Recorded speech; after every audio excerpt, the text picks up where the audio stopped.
बड़ी मेहरबानी खोसा साहब।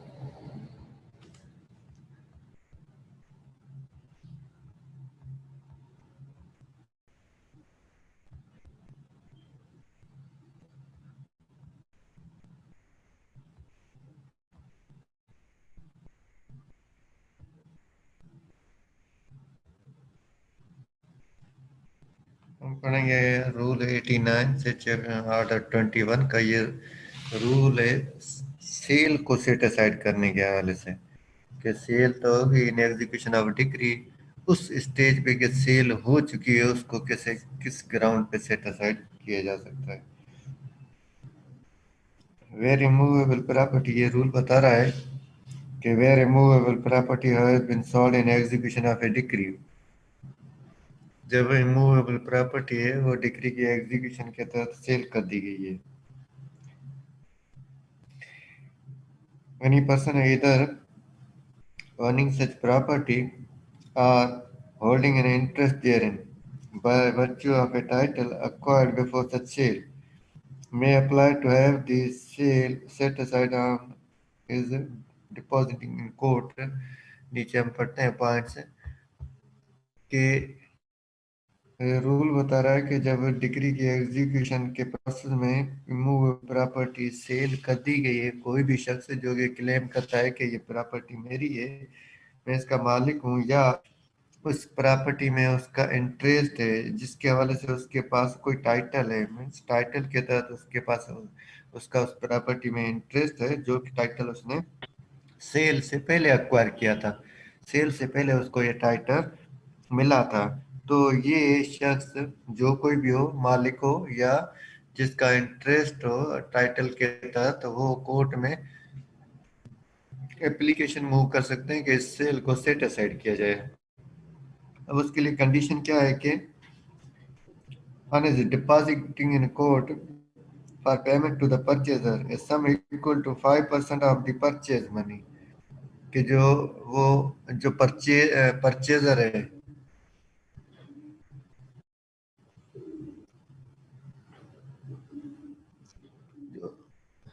जो परचेजर है उसने जो प्रॉपर्टी परचेज की है उसका जो परचेज अमाउंट है उसका 5% कोर्ट में जमा कराएंगे परचेजर को पे करने के लिए।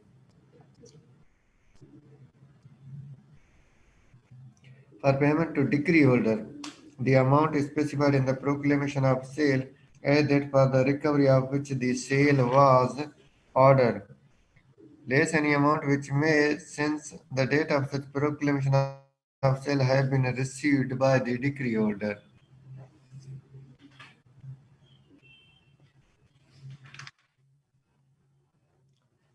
एक तो ये है कि परचेजर को पे करने के लिए 5% जो परचेज मनी है उसका 5% कोर्ट में डिपॉजिट करा दिया, कि वो अप्लाई कर रहा है, कोर्ट में एप्लीकेशन दे रहा है कि सेल को सेट असाइड कर दिया जाए। ठीक है। सेकंड सिचुएशन क्या है कि डिक्री होल्डर को पेमेंट करने के लिए उसने जो अमाउंट है वो कोर्ट में जमा करा दिया। अब डिक्री की एग्जीक्यूशन एक तरह से हो रही है, सेटिस्फेक्शन हो रही है कि उसने अमाउंट जमा करा दिया।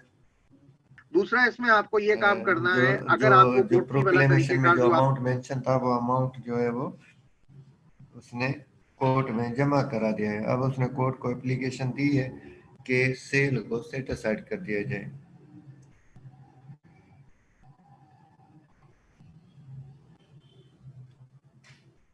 Where a person applies under Rule 90 to set aside the sale of his immovable property, he shall not, unless he withdraws his application, be entitled to make or prosecute an application under this rule। अगर किसी शख्स ने cell को set aside करने के लिए application, next जो rule है 90 उसके तहत एप्लीकेशन दी है, तो वो उस शख्स का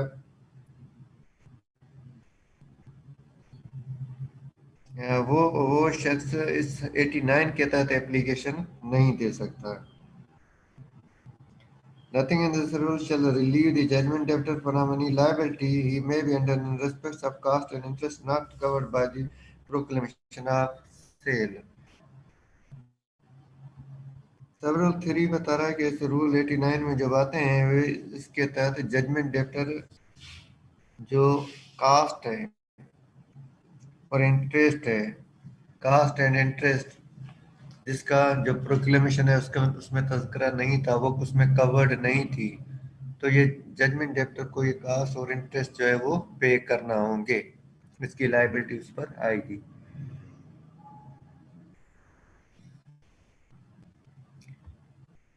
मजमूई तो रूल 89 क्या बता रहा है कि कोई शख्स जो कि क्लेम करता है कि ये प्रॉपर्टी मेरी है या इसमें मेरा कोई इंटरेस्ट है, मेरे पास उसका टाइटल है, तो वो कोर्ट में अप्लाई कर सकता है कि सेल को सेट असाइड कर दिया जाए। इसके लिए कंडीशन ये है कि या तो परचेजर की जो परचेज मनी है उसके 5% कोर्ट में जमा कराए, या जो डिक्री होल्डर का डिक्री अमाउंट है जिसके लिए सेल प्रोक्लेम की गई और सेल कंडक्ट की गई, प्रोक्लेम और बाद में कंडक्ट की गई, तो वो अमाउंट जो प्रोक्लेमेशन में मेंशन था वो पे करता है कोर्ट में, तो वो कोर्ट उससे अगर सेटिस्फाई हो जाती है तो सेल सेट असाइड कर सकती है।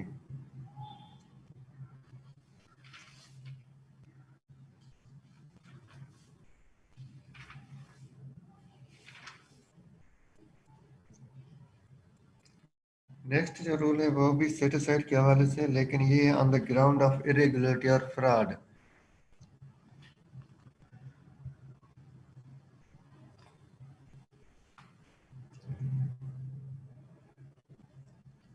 Where an immovable property has been sold in execution of a decree,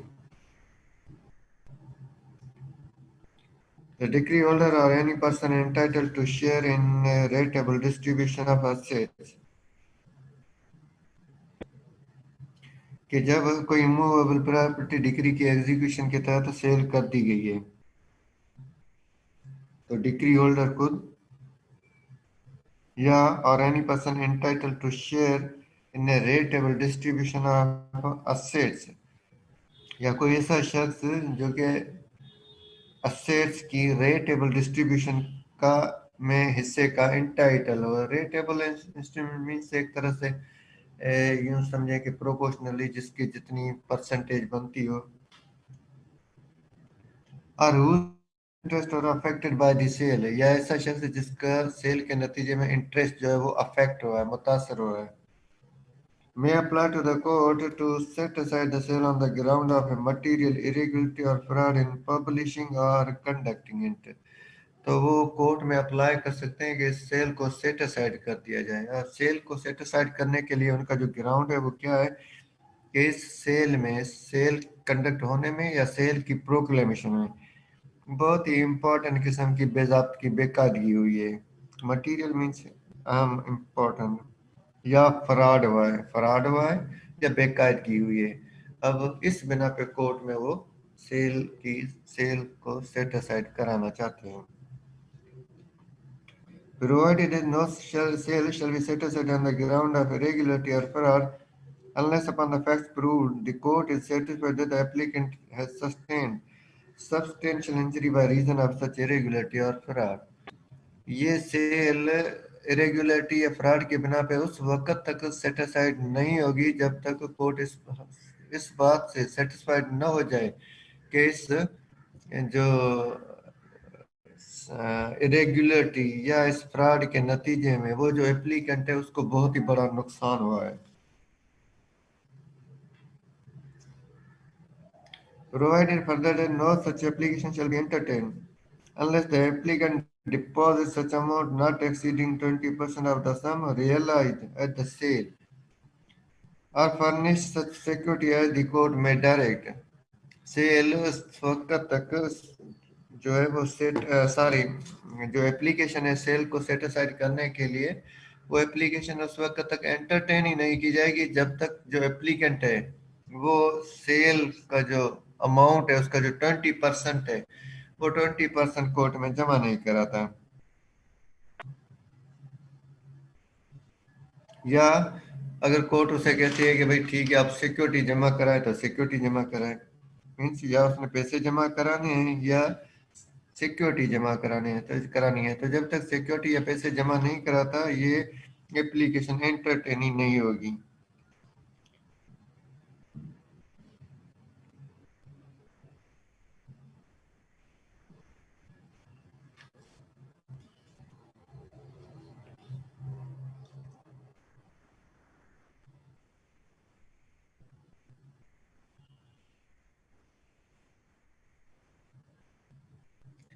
last इस पॉइंट पे जो रूल है वो 9091 है। तीनों जो रूल है वो सेट असाइड के हवाले से, सेल सेट असाइड करने के हवाले से 89, 90 और 91। 89 में था इंटरेस्ट या ओनरशिप के बिना पे, जो 90 है वो इरेगुलरिटी या फ्रॉड के बिना पे है, और जो 91 है, 91 है कि सेलेबल इंटरेस्ट ही नहीं है जेडी का। The purchaser at any such sale in execution of a decree may apply to the court to set aside the sale on the ground that judgment debtor had no saleable interest in the property sold. अब ये जो situation है बहुत ही different है कि जो purchaser है वो खुद अप्लाई कर रहा है कि सेल को सेट असाइड करें। रीजन क्या है कि वो कह रहा है कि जो जजमेंट डेप्टर है उसकी तो ये प्रॉपर्टी नहीं है, उसको तो सेल करने का हक ही नहीं है, उसके पास तो टाइटल ही नहीं है, ठीक है ना। तो लिहाजा तो ये तो मतलब एक बार एक तरह से उसके परचेजर के गले में पड़ जाएगी बात ना, कि एक ऐसी प्रॉपर्टी उसने परचेज की है जो कि जो जो जजमेंट डेप्टर है उसकी है ही नहीं, और उसको सेल किस तरह से की है कि डिक्लेयर की गई है कि ये जजमेंट डेप्टर की है। तो मीन्स जब जब टाइटल ही जो है वो डिफेक्टिव है, टाइटल है ही नहीं जजमेंट डेप्टर का, तो जजमेंट डेप्टर जो है वो प्रॉपर्टी सेल ऑफ नहीं कर सकता है। तो इस बिना पे अब खुद जो है वो परचेजर अप्लाई कर रहा है कि सेल जो है वो सेट असाइड कर दी जाए।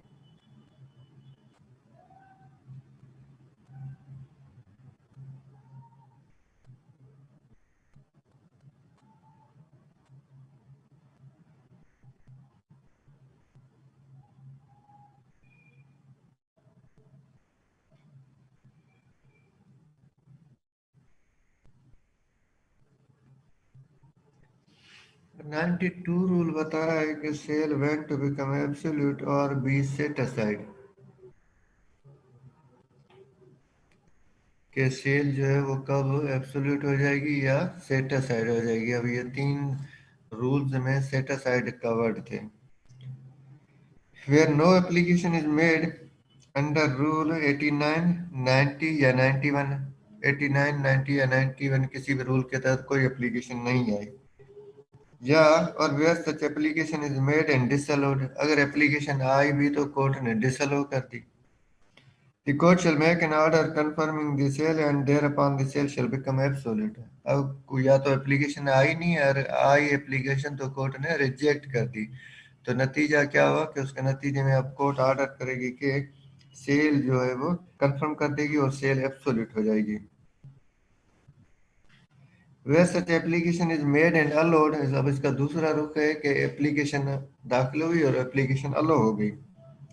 In the case of an application under the Rule 89, the deposit required by that rule is made within 30 days from the date of the sale. The court shall make an order setting aside the sale. 89 में set aside किस बिना पे हो रही थी कि जो Clement है वो पैसे जमा करा रहा है।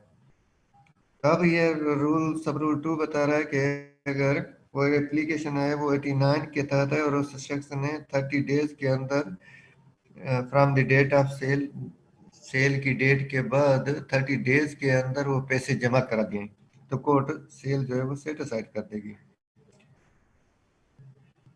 Provided that no order shall be made unless notice of the application has been given to all person affected thereby, ये ऑर्डर करने से पहले, सेल सेट असाइड करने से पहले जो भी अफेक्टेड पर्सन्स हैं, मसलन परचेजर भी अफेक्टेड होगा, उनको नोटिस दिया जाएगा। No suit to set aside an order made under this rule shall be brought by any person against whom such order is made.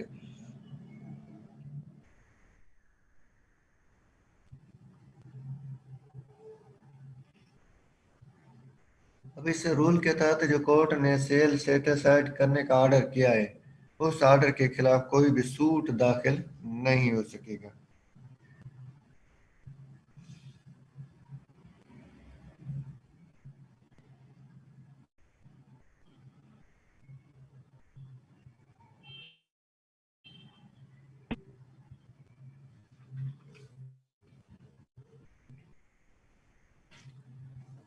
Rule 93 बता रहा है कि return of purchase money in certain cases where a sale of immovable property is set aside under Rule 92, the purchaser shall be entitled to an order for repayment of his purchase money with or without interest as the court may direct against any person to whom it has been paid. Rule 92 just अभी हमने पढ़ा और उसमें cell set aside की जा रही थी। Rule 93 बता रहा है कि अगर कोर्ट ने सेल सेट असाइड कर दी है तो जो परचेजर है उसका ये राइट है कि वो कोर्ट में एप्लीकेशन दे कि उसने जो पैसे डिपॉजिट कराए हुए हैं, वो पैसे उसको रिटर्न कर दिए जाए।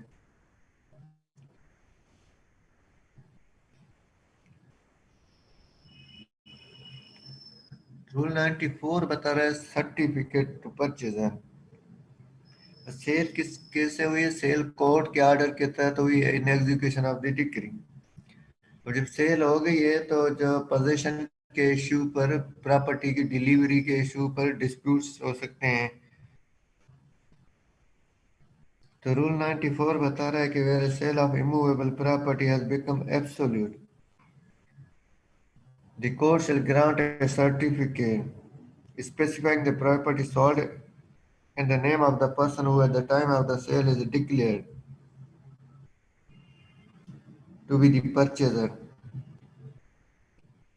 जब जो इमूवेबल प्रॉपर्टी है उसकी सेल जो है वो एब्सोल्यूट हो गई है तो ग्रां कोर्ट जो है एक सर्टिफिकेट देगी जिसमें ये डिक्लेयर किया जाएगा कि जो प्रॉपर्टी है, कौन सी प्रॉपर्टी सेल आउट की गई है, किसने खरीद की है और किसकी प्रॉपर्टी जो है वो बेची गई है।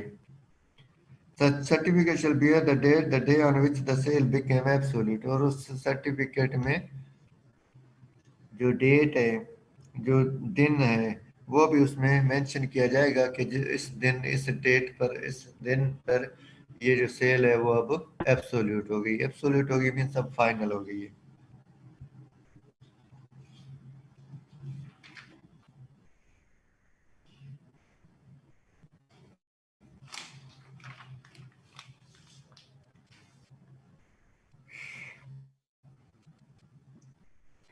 नाइन्टी फाइव रूल बता रहा है कि delivery of property in occupancy of judgment debtor.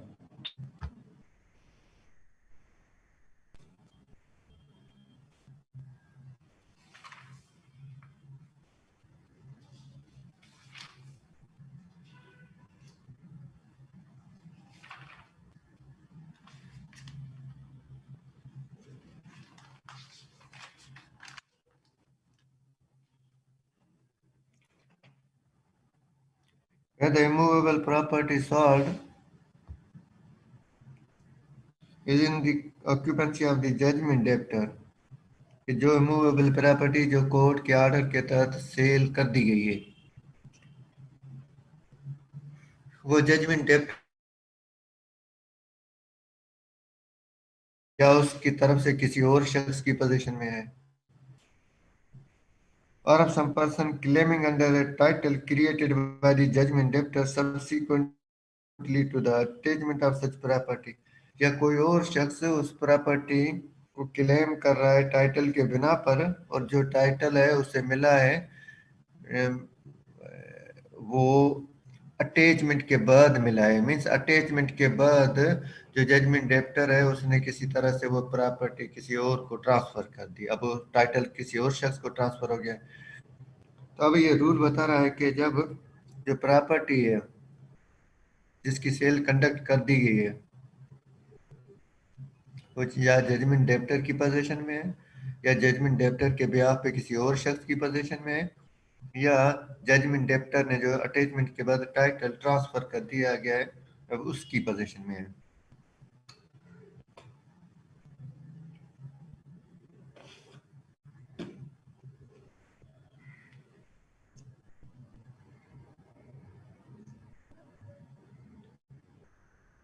And a certificate in respect thereof has been granted under Rule 94।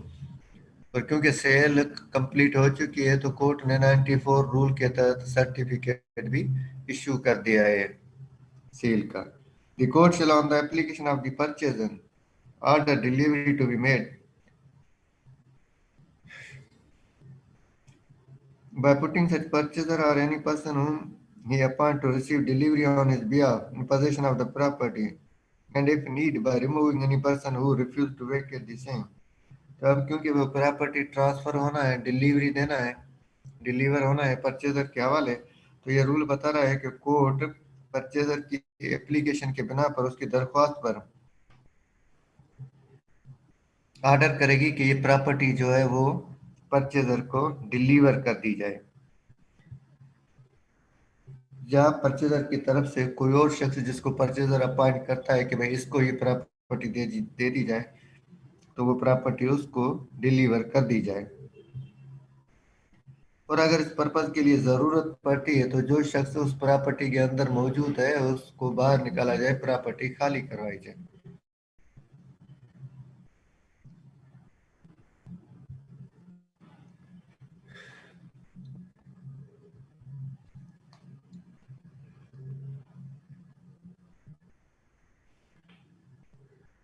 Delivery of property in occupancy of tenant rule 96 है कि where the property sold is in occupancy of a tenant or of other person entitled to occupy the same and a certificate in respect thereof has been granted under Rule 94. The court shall, on the application of the purchaser, order delivery to be made by affixing a copy of the certificate of sale in some conspicuous place on the property and proclaiming to the occupant by beat of drum or other customary mode at some convenient place that the interest of the judgment debtor has been transferred to the purchaser.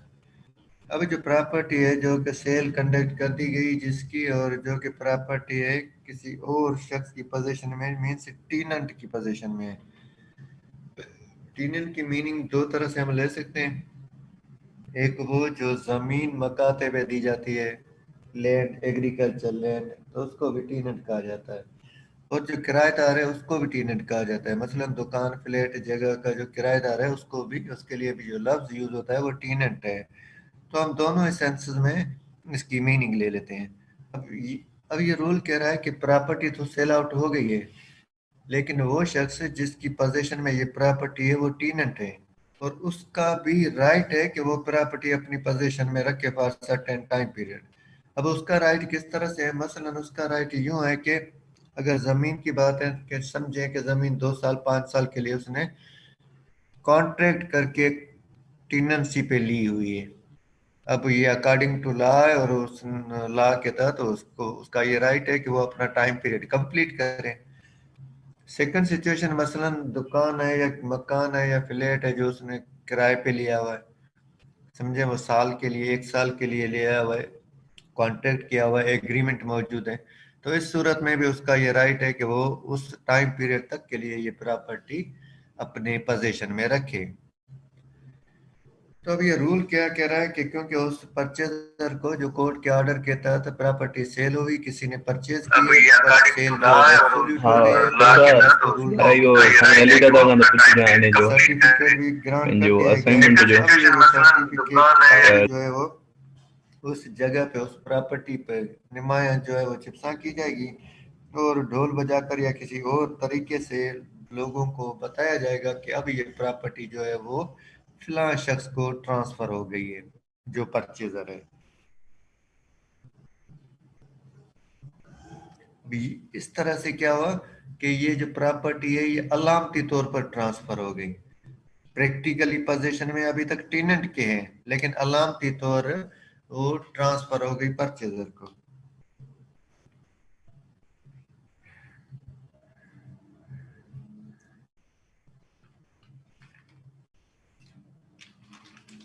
Just last rule पढ़ेंगे हम 97, resistance or obstruction to possession of immovable property, where the holder of a decree for the possession of immovable property, where the holder of a decree for the possession of immovable property or the purchase of any such property sold in execution of a decree is resisted or obstructed by any person in obtaining possession of the property। कि जो decree holder है उसने property purchase की है, जो rule पीछे पीछे हम पढ़ के आए 72 में, या किसी और शख्स ने परचेज की है प्रॉपर्टी, और अब वो प्रॉपर्टी की पोजीशन लेना चाह रहे हैं, जो कि पीछे रूल में बताया गया था कि कैसे की जाएगी, कि जो कोर्ट है वो ऑर्डर करेगी कि ये प्रॉपर्टी परचेजर को डिलीवर कर दी जाए। अब जो पोजीशन लेने पहुंचे हैं तो वहां पर जो मौजूद लोग हैं वो मज़ाहमत कर रहे हैं, ठीक है, आसानी से आराम से वो पोजीशन नहीं दे रहे।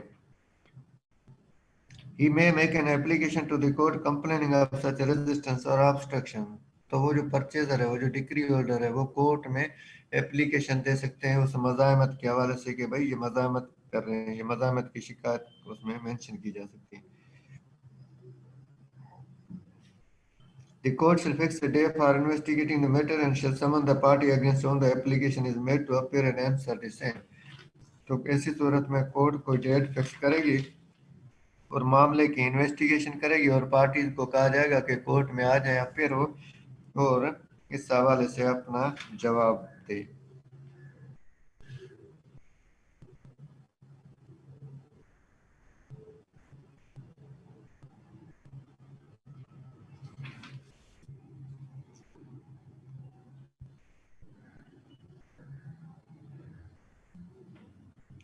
हम यहाँ पर स्टॉप करेंगे। अगर कोई सवाल हो तो अभी तक 3 मिनट है, आप सवाल पूछ सकते हैं।